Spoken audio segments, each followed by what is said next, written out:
اور خداوند یہ چاہتا ہے کہ ہم سرکشی یعنی بغاوت کی طرف سے واپس مڑیں. سو یہ گناہ ہے. پہلی ہی آیت جو ہے اس سرکش و ناپاک اس ظالم شہر پر افسوس، خداوند اس پر افسوس کرتا ہے. یوں لگتا ہے جب ہم سرکشی کرتے ہیں تو ہمارا بھروسہ خداوند پر نہیں ہے جو ہمارا خالق اور مالک ہے. کیلون کہتا ہے اس کے تعلق سے، اگر خداوند پر ہمارا بھروسہ نہیں، پروردگار یعنی خالق کے کل پر عدم اعتماد ہے، تو یہ ہولناک بات اور ناکافی ہے. تو ہم تمام توہم پرستیوں، برائیوں اور نا انصافیوں کی طرف متوجہ ہیں. اگر ہمارا بھروسہ خدا پر نہیں ہے تو ہم نا انصافیوں کی طرف ہیں، ہم توہم پرستیوں کی طرف ہیں. ہمارے اندر وفاداری اور سچائی کا ایلیمنٹ نہیں ہے. تو یہاں پہ خاص طور پہ خدا ہم سے تقاضا جو کرتا ہے وہ باطنی پاکیزگی کا کرتا ہے. سرکشی گناہ کی علامت ہے. سو یہاں پر خاص طور پہ ورائٹی آف سنس جو ہے، اقسام گناہ جو ہے، اس کی بات ہم دیکھتے ہیں. تو پہلی بات گناہ کے تعلق سے جو کہنا چاہتا ہوں، جو انسان کو خدا سے جدا کرتا اور پھر خدا کے ساتھ انسان جو ہے وہ سچائی اور وفاداری سے جدا ہو جاتا ہے اور اپنی شخصیت میں بھی وہ جدا ہو جاتا ہے. اس ظالم شہر پر افسوس، شہر پر نہیں، میں سمجھتا ہوں کہ شہر میں بسنے والوں پر خدا افسوس کرتا ہے. آج بھی خداوند جہاں پر نا انصافی ہے، وفاداری کا ایلیمنٹ نہیں ہے اور ہم پالیدگی یعنی برائی اور ناپاکی کی طرف جا رہے ہیں، تو خداوند خدا اسے سرکشی بولتا ہے، بغاوت بولتا ہے کہ ہم اس بغاوت سے باز آئیں. سو ورائٹی آف سنس میں پہلی بات ریبیلین یعنی ہمارا رویہ کیا ہے. تو یہاں پہ لوگ جو تھے انہوں نے خدا کے اگینسٹ اپنا رویہ جو تھا وہ باغیانہ کر لیا. آج بھی لوگ جو اس پہ بھروسہ نہیں رکھتے، رویہ باغیانہ ہے، باغی پن کا ہے. They have a rebellious attitude. ان کا رویہ باغی ہے. دوسری بات جو ہے پولوشن کی ہے، پالیدگی اور ناپاکی کی ہے. گناہ ہمیں ناپاک کر دیتا ہے. اور پھر تیسری بات جو ہے، جو گناہ ہے اس کا تیسرا سبب یہ ہے اوپریشن یعنی ظلم و ستم. اور لکھا ہے کہ ظالم شہر پر، کیوں ظالم ہے؟ اس میں انصاف نہیں ہے، اس میں وفاداری نہیں ہے، اس میں سچائی کا ایلیمنٹ نہیں ہے. آج یہ یروشلم کے ساتھ جب خدا کمپلین کرتا ہے، شکوہ کرتا ہے، انسانی بغاوت کی بات کرتا ہے، تو کیا آج کی دنیا میں، آج ہمارے شہر میں، ہمارے ملک میں، ہماری کلیسیا میں ہمیں جانچنے اور پرکھنے کی ضرورت ہے کہ کیا ہمارے اندر سچائی، وفاداری اور انصاف ہے؟ اگر نہیں ہے تو خداوند ہمیں باغی رویے کے ساتھ جوڑتا ہے اور افسوس کرتا ہے. گریٹیس کہتا ہے کہ یہ گناہ جو ہیں اس فحشہ عورت کی مانند ہے جس نے اخلاقی قدروں کو رد کر دیا ہے، مورل ویلیوز جو ہیں ان کو ریجیکٹ کیا، اگنور کر دیا. آج ہم نے اپنی بائبلی، روحانی اور اخلاقی قدروں کو کھو دیا ہے. آج ہم بھی اسی طرح سے ہیں جیسے خداوند پکارتا ہے کہ سرکش، ناپاک اور ظالم شہر پر افسوس. خداوند ہم پہ افسوس کر رہا ہے، لیکن اگر ہم اس پہ بھروسہ کرتے ہیں تو ہم کیا کریں؟ پہلی بات، انسٹرکشن خدا سے لیں۔ 3 طرح کی انسٹرکشنز کی بات ہے۔ پہلی بات، ڈیوائن انسٹرکشنز کی ضرورت ہے آج کی کلیسیا کو، معاشرے کو، ہمارے شہر، ہمارے ملک اور دنیا کو، عالمگیر کلیسیا کو۔ We need a divine instruction. اور سیکنڈلی، ہمیں مورل انسٹرکشنز کی ضرورت ہے۔ تیسری بات، ہمیں اسپرچول یعنی روح پاک کے وسیلہ سے گائیڈنس کی ضرورت ہے۔ جو ہمارا استاد ہے وہ ہمیں گائیڈ کرتا ہے۔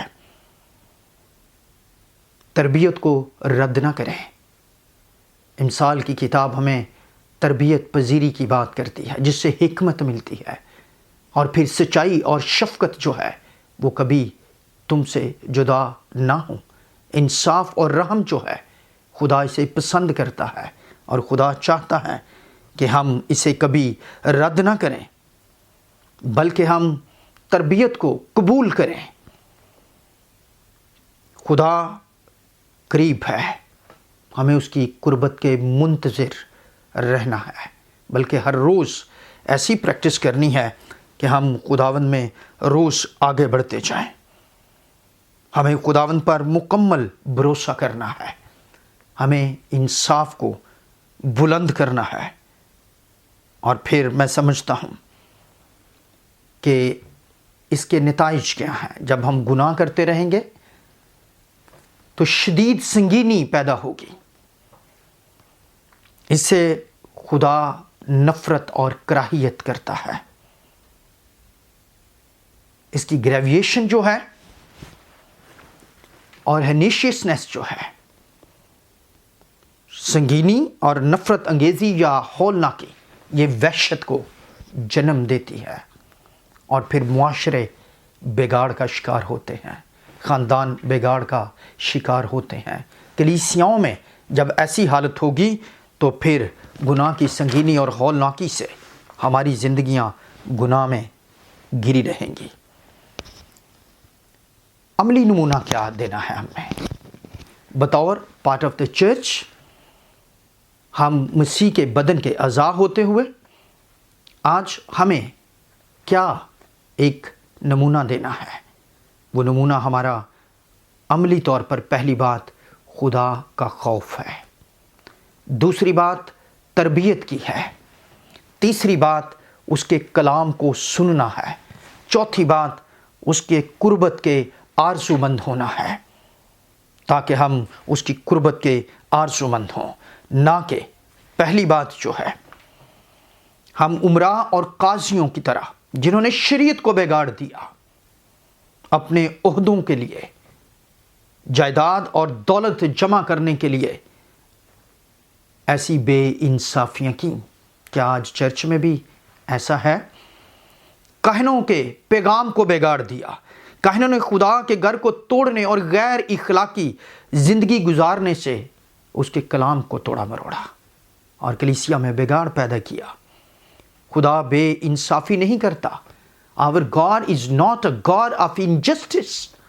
ہمارا خدا بے انصافی کا خدا نہیں ہے۔ Our God is a God of justice. Our God is a God of truth. Our God is a God of faithfulness.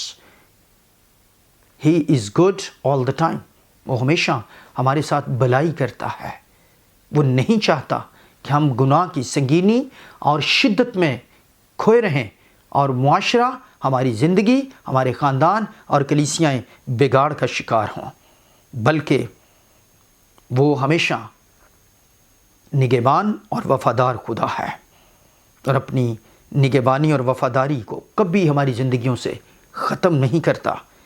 اس کی محبت کبھی ہمیں ناکام نہیں ہونے دیتی، بلکہ ہر روز اس کی محبت جو ہے ہمیں تر و تازہ کرتی ہے۔